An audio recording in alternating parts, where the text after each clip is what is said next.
Hello বন্ধুরা, আমাদের চ্যানেলে সবাইকে স্বাগত জানাই। তো এই ভিডিওতে আমি রিভিউ করব ব্রেকিং ব্যাড সিরিজটির।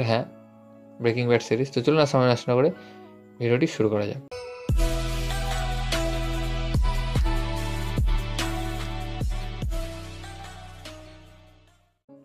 তো ফাইনালি আমি একটি ঐতিহাসিক সিরিজ দেখে ফেললাম।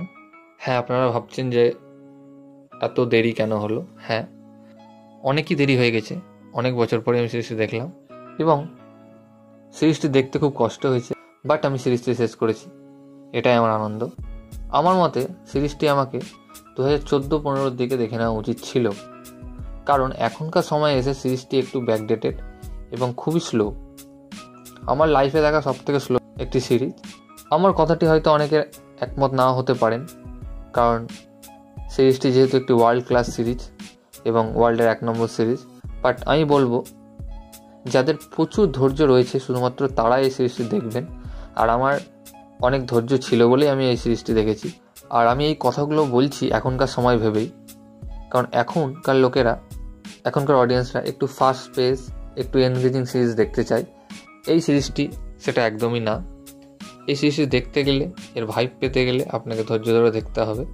এই সিরিজটি যখন রিলিজ হয়েছিল, অর্থাৎ 2008 থেকে 2013-র মধ্যে, তখন হয়তো সিরিজটি 1 নম্বর হয়েছিল, বাট এখনকার সময়ে এই সিরিজটি 1 নম্বর ডিজার্ভ করে না। আর আরেকটা কথা মনে রাখবেন যে এই সিরিজটি কোনো ওয়েব সিরিজ নয়, এটি একটি টিভি সিরিজ, তাই সেটিকে সেইভাবেই তৈরি করা হয়েছিল।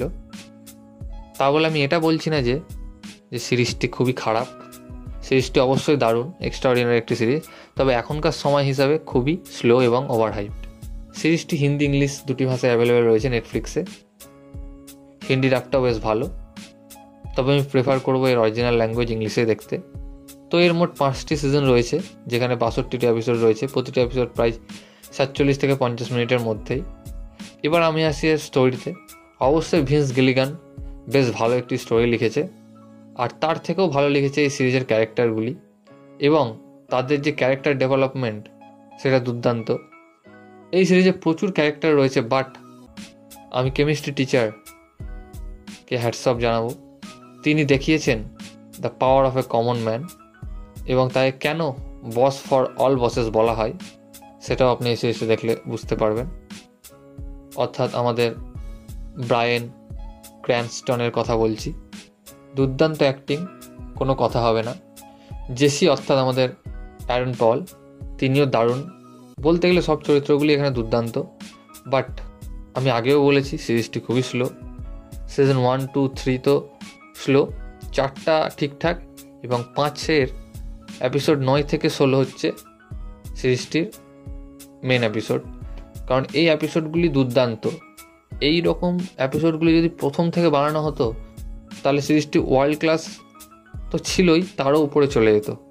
তো যাই হোক, আর অনেকের কাছে হয়তো শুনেছেন, এবং আমি উইকিপিডিয়াতেও দেখেছি যে 14 নম্বর এপিসোডটি রেটিং হলো 10-এ 10, কিন্তু আমার মতে এই সিজন 5-এর 14 নম্বর এপিসোডটি 10-এ 10 ডিজার্ভ করে না, এবং অনেকের ওপিনিয়ন অন্যরকম হতে পারে, আমারটা একটু আলাদা।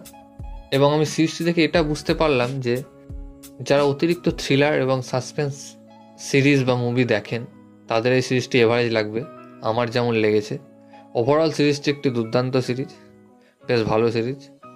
এর প্রিকুয়াল রয়েছে বেটার কল সল, এবং এর একটি সিনেমাও রয়েছে এল ক্যামিনো ব্রেকিং ব্যাড বলে, এগুলো আপনারা দেখতে পারেন। তবে রিভিউ শেষে আমি এটা বলতে পারি যে সিরিজটি এখনকার সময় এসে 1 নম্বর ডিজার্ভ করে না। যাই হোক, অনেকে হয়তো বলবে যে তুমি সিরিজটি বুঝতেই পারোনি, ওই জন্য এরকম বলছো। আমার যেমন লেগেছে আমি আপনাদের জানালাম, এক একজনের এরকম ওপিনিয়ন হতেই পারে, সে যাই হোক। তো এই ভিডিওটা এতটুকুই গাইস। ভিডিওটি ভালো লাগলে অবশ্যই ভিডিওটাকে লাইক, কমেন্ট, শেয়ার, আমার চ্যানেলটিকে সাবস্ক্রাইব করুন, এবং আমাকে ইনস্টাগ্রামে ফলো করতে পারেন, লিঙ্ক আমি ডিসক্রিপশানে দিয়ে দেবো। ভিডিওটি দেখার জন্য থ্যাংক ইউ, ধন্যবাদ।